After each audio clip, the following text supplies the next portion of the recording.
Assalamualaikum warahmatullahi wabarakatuh. Aku kasih pantun ya.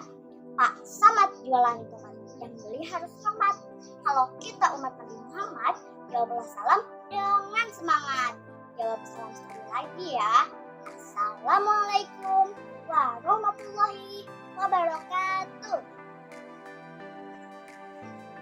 Alhamdulillahirrahmanirrahim. Wabihi nasta'in wa ala umri dunia wa din. Wassalatu wassalamu ala asrofil anbiya'i wal mursalin wa ala alihi washabihi ajmain. Amma ba'd. Puji dan syukur marilah kita panjatkan kehadirat Allah Subhanahu wa taala yang telah memberikan nikmat iman, Islam dan ihsan serta nikmat sehat sehingga sampai saat ini kita masih dapat beraktivitas dan menjalankan ibadah puasa tentunya. Tak lupa salawat serta salam kita curahkan kepada junjungan Nabi kita Nabi Muhammad SAW, kepada keluarganya, sahabatnya, tabi'in, serta umatnya hingga akhir zaman. Bapak Ibu guru yang saya hormati dan teman-temanku yang saya sayangi, apa kabarnya semua hari ini? Sehat? Masih semangat? Cakep. Walaupun puasa harus tetap semangat ya. Mana suaranya? Coba suaranya kalau masih semangat. Kita sholawat sama-sama yuk. Salatullah salamullah ala toha rasulillah. Salatullah salamullah ala yasin habibillah.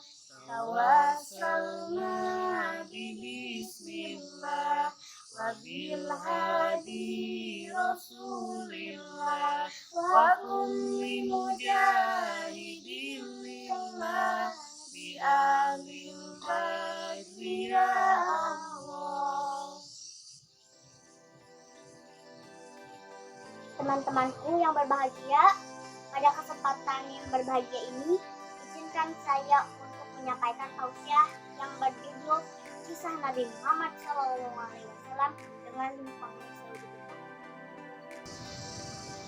Teman-temanku yang berbahagia, dikisahkan di sudut pasar Madinah Al-Munawwaroh, seorang pengemis Yahudi buta, apabila ada orang yang mendekatinya, ia selalu berkata, "Wahai saudaraku, jangan dekati Muhammad. Dia itu orang yang gila, pembohong. Dia itu tukang sihir. Apabila kalian mendekatinya, kalian akan dipengaruhi." Hari demi hari, pengemis Yahudi itu mencela Rasulullah. Kejadian itu terus-menerus berlangsung di pojok makanan. Sebagai nabi yang diberi wahyu, Rasulullah tentu tahu apa yang dilakukan pengemis Yahudi buta itu. Setiap pagi, Rasulullah SAW mendatanginya dengan membawa makanan dan tanpa berkata sepatah kata. Rasulullah menyuapi makanan yang dibawanya kepada pengemis itu.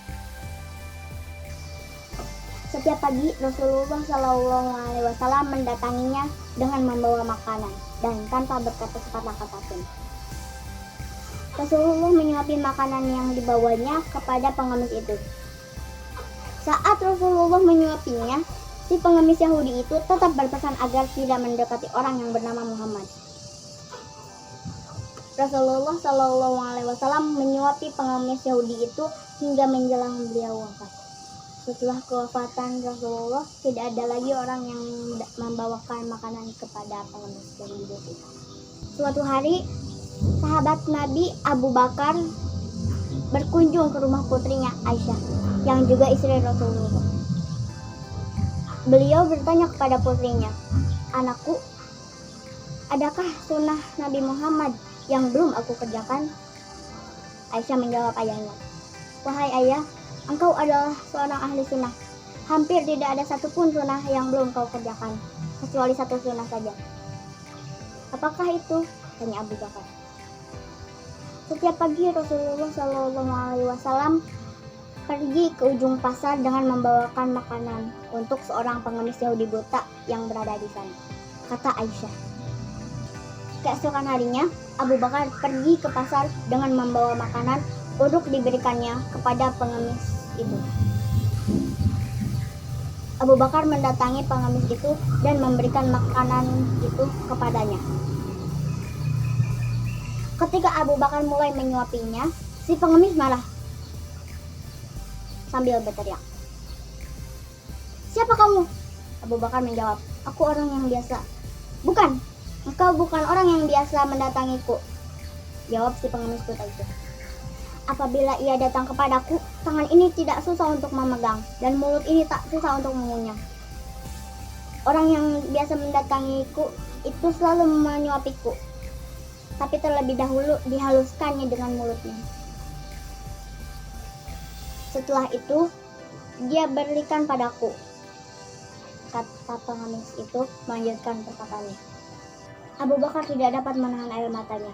Ia menangis sambil berkata kepada pengemis itu, "Aku memang bukan orang yang biasa mendatangimu. Aku adalah salah seorang sahabatnya. Orang yang mulia itu telah tiada.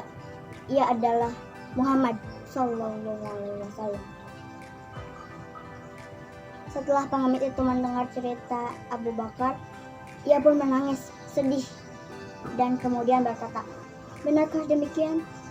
Selama ini aku selalu menghinanya, memfitnahnya. Ia tak pernah memarahiku sedikit pun. Ia mendatangiku dengan membawa makanan setiap pagi. Ia begitu mulia." Pengemis Yahudi buta itu akhirnya bersyahadat di hadapan Abu Bakar. Teman-teman yang berbahagia, dari kisah Rasulullah dengan pengemis Yahudi buta yang begitu menyentuh hati, Nabi Muhammad SAW mengajarkan kepada kita betapa kelembutan akhlak dan budi pekerti yang baik dapat mendatangkan kebaikan pada orang lain. Demikian yang dapat saya sampaikan, kurang dan lebihnya mohon dimaafkan. Nah, saya mau pantun lagi ya sekali lagi. Jalan-jalan ke Surabaya, jangan lupa beli sepatu. Sekian dari saya. Wassalamualaikum warahmatullahi wabarakatuh.